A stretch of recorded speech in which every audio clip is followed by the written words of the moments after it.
L'Europe, c'est 500 millions d'habitants, 22 langues et 27 pays qui construisent un avenir commun. Face à cette diversité culturelle, économique et sociale, l'Europe a inventé la politique de cohésion. Derrière ce mot un peu abstrait, une valeur fondamentale, la solidarité entre les peuples et les États pour aider les pays les moins riches, mais aussi pour agir dans chaque pays en faveur de l'emploi et de l'inclusion sociale. Mobilité pour l'emploi, c'est une association qui a été créée en novembre 2004, dont l'objet social est de promouvoir la mobilité des personnes qui sont privées d'emploi, et ce à travers 3 dispositifs principaux. Une auto-école sociale avant tout, donc leur permettre de passer le permis à moindre coût, pour leur donner un plus pour retrouver du travail. On a également un dispositif location de cyclomoteurs pour les personnes qui souhaitent se déplacer sur le lieu de travail ou sur le lieu de formation grâce au cyclomoteur. Et on a également, depuis peu, un système de location de voitures pour les demandeurs d'emploi qui ont décroché un boulot, qui n'ont pas de moyens de locomotion. Le Fonds social européen a permis de lancer Mobilité pour l'emploi et lui a permis de se pérenniser grâce à un soutien annuel depuis sa création. Nous sommes soutenus par le Fonds social européen au regard de certaines lignes directrices de l'Europe, celles qui concernent l'emploi et la vie quotidienne, l'égalité des chances entre hommes et femmes et la lutte contre les discriminations. Louise Tova, alors effectivement, elle a un parcours assez difficile. Donc sa formation d'auxiliaire de vie à domicile ne lui a pas permis dans un premier temps de décrocher un boulot à temps plein, simplement parce qu'elle n'était pas mobile. Alors il se trouve que son mari l'a véhiculée de chantier en chantier et donc ça représentait une contrainte trop importante et les employeurs n'étaient pas d'accord pour augmenter son temps de travail. Il fallait absolument qu'elle passe son permis de conduire pour espérer avoir un temps plein. Avec l'aide du PLI, on a cherché le travail un peu partout. On a écrit des CV, envoyé, appelé des maisons de retraite, appelé des structures. Mais tout ce qu'on nous donnait comme réponse, c'était « si vous avez votre permis de conduire ». Je disais non. Et ça a été toujours un blocage pour moi. Et maintenant, comme ils savent que je suis autonome et que j'ai une voiture et que je peux me déplacer tout seul, là, ils me donnent plus de responsabilités. Parce que c'est le but, c'est avoir la voiture, être autonome. Là, tu peux aller partout et tu peux rendre service en urgence. Une simple anecdote. Du jour où elle a obtenu son permis, elle s'est approprié le véhicule de son mari pour aller travailler. Son mari prend le tram depuis. Donc maintenant, elle est complètement autonome dans son activité professionnelle et un peu plus dans sa vie sociale. Quand on apprend à conduire, on a passé une étape. On se sent valorisé. On a envie de continuer. On a envie de travailler. C'est un bonheur de pouvoir se sentir utile.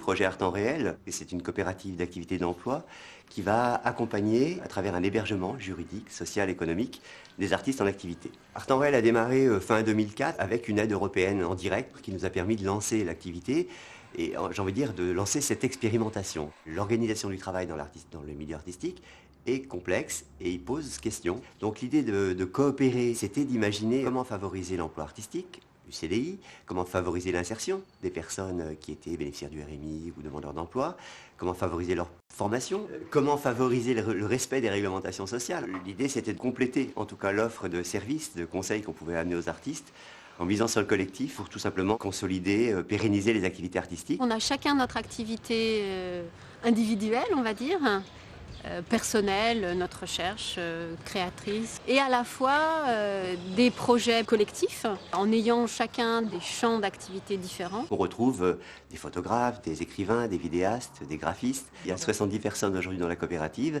et il y a à peu près une quinzaine d'activités. Donc là, des parcours, par exemple, comme Sabine et Vincent. Sabine a un parcours de philosophe et un travail de médiation entre artistes et public.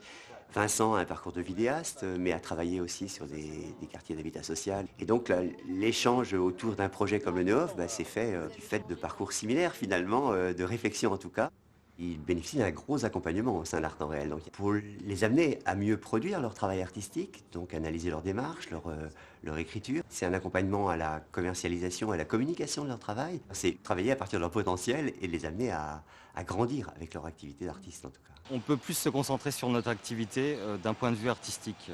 C'est-à-dire que tout ce qui est gestion administrative ou relations avec les administrations sont portés par la coopérative, donc on peut se centrer sur notre activité et donc finalement se professionnaliser de plus en plus. La modélisation d'art en réel, l'expérimentation a produit des choses assez pertinentes aujourd'hui, qui nous amènent à développer l'art en réel dans d'autres régions de France. Donc on a actuellement un développement art en réel en région PACA, un art en réel en Bretagne. Et imaginons, et soyons fous, que art en réel puisse aussi labelliser vers d'autres pays européens, puisqu'on est vraiment sur cette structuration de cette coopération.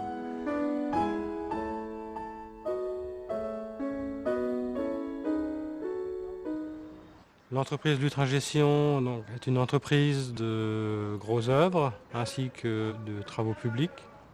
L'entreprise Lutre-Gestion a été créée il y a maintenant un peu plus de 100 ans. Nous sommes actuellement de 35 à 40 personnes. Le poste que j'occupe actuellement, c'est le poste de conducteur de travaux. C'est un poste à responsabilité, puisque je dois gérer des hommes, je dois gérer des chantiers. Et je dois gérer aussi des clients. Monsieur Fink qui s'occupe à peu près de 60%, 70% des chantiers. Et c'est un monsieur, je crois, qui mérite d'être encore plus formé puisque je pense à lui pour ma succession. Donc il est en train de faire une formation de dirigeant d'entreprise. Il fait ça dans le cadre du Fonds social européen, donc grâce auquel je peux former pas mal de gens, ce qui permet aussi à l'entreprise d'améliorer la qualité et d'être plus opérationnel sur les chantiers. D'autant plus qu'aujourd'hui, on va se trouver maintenant dans la mondialisation. Il faut savoir que les frontières sont ouvertes et que nous devons être, nous, à la pointe de nos connaissances et capacités. La concurrence est là, il ne faut pas l'oublier, il ne faut pas avoir des œillères et il faut absolument être formé le mieux possible. Devenir dirigeant d'entreprise, c'est un challenge. C'est un challenge que je n'avais peut-être pas au départ, mais qui aujourd'hui me motive.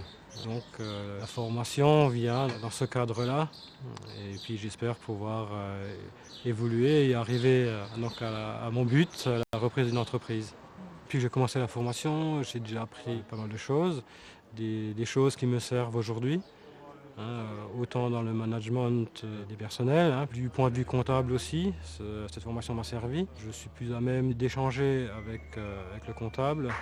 Disons qu'on commence à parler un peu la même langue. Il arrive à un stade où aujourd'hui il peut gérer le chantier d'un bout à l'autre, même réunion de chantier, discutons avec le client, facturation, réception, enfin de A à Z d'un chantier.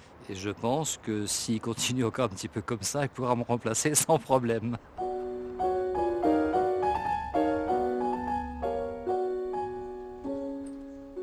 La main verte a été créée, le projet, le concept de cette création, c'était en 93.